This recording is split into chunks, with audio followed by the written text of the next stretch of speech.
Minnesota Vikings could and should be looking to add some depth in the cornerback room. Now, yes, the draft, but of course free agency does come first, and there is going to be a number of very interesting free agent cornerbacks out there for Brian Flores to add to the scheme. One of them is Las Vegas Raiders alum cornerback YaSin, the former draft pick of the Indianapolis Colts, had himself a very nice 2022 season and is looking to cash in a little bit in free agency. NFLcom's Kevin Patra coming at you did up a 2023 NFL free agency matchmaking one fit for each NFC team, and the Vikings ended up with YaSin. Let's talk about him.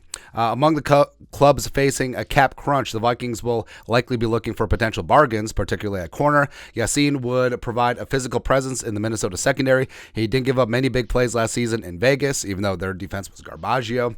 He just hasn't lived up to the hype as a former second-round pick by Indianapolis. Perhaps YaSin could reach that ceiling in Brian Flores' defense. So let's talk about YaSin today. Background: 26 years young, will turn 27 in May.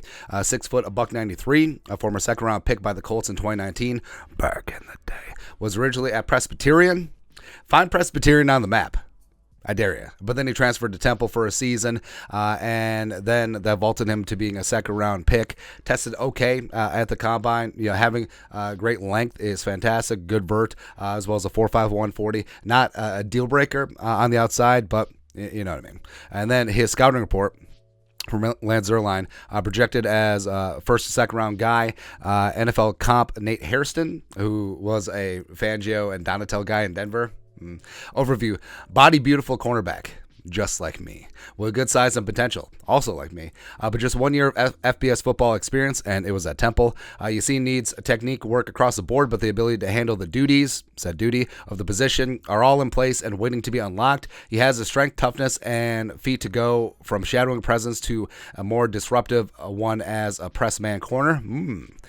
His lack of technique allows for some pitch and catch moments in coverage, but he has moldable traits to become a future starter with more experience and coaching. And that's where he is right now, where he came in 2019 and did okay with the Colts. He was named Pro Football Focus All-Rookie in 2019, sort of lost in the soup in Indianapolis in 2020, 2021, and then the offseason last year, he was traded to the Raiders for Yannick the Freaking Ngakoue, former Vikings legend, of course, but he had a very solid final rookie season in Las Vegas. Played in 11 games, 45 tackles, 7 passes broken up, an 82.5 quarterback rating, which was the lowest of his career, as well as only allowed 1 touchdown in coverage, which also is a career low. And overall, I think he still has those traits that you want to bet on, and I think that he will get some decent money in free agency. Although, for a starting cornerback, I mean, $10 million a year, 10.8.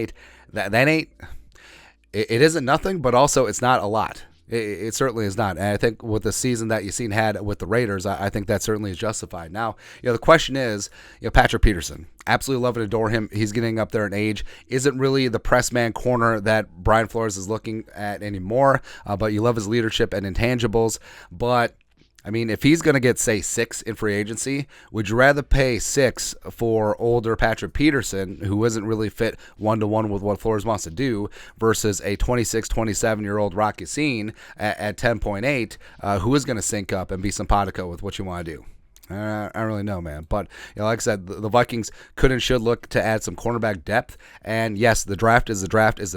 It's one of the deepest and widest cornerback drafts in recent memory. But there's also no guarantee who you're going to get. Plus, the Vikings could have other needs heading into the draft and only 5 draft picks. So getting someone in free agency, clearing the cap space, and getting some work done, and getting someone on the outside that you're comfortable with, like YaSin, into the mix with guys like Evans and Booth and Dantzler, Kalon Barnes, Tay Gowan. If you bring Duke Shelley back, if you bring Peterson back as well, that was something that certainly would be appealing. So he is a name to watch in free agency because he syncs up with what Brian Flores wants to do, still has a ton of potential, hasn't quite reached it yet, although was very promising last year with the Raiders, and could be a guy to watch for the Vikings going forward. But your thoughts are thoughts. NFLcom links free agent cornerback YaSin with the Minnesota Vikings. Let us know your thoughts and our thoughts in the comment section below. Subscribe for daily Vikings takes. Want to support the work? Put a little something in the Venmo. But until next time, Skull Production Value.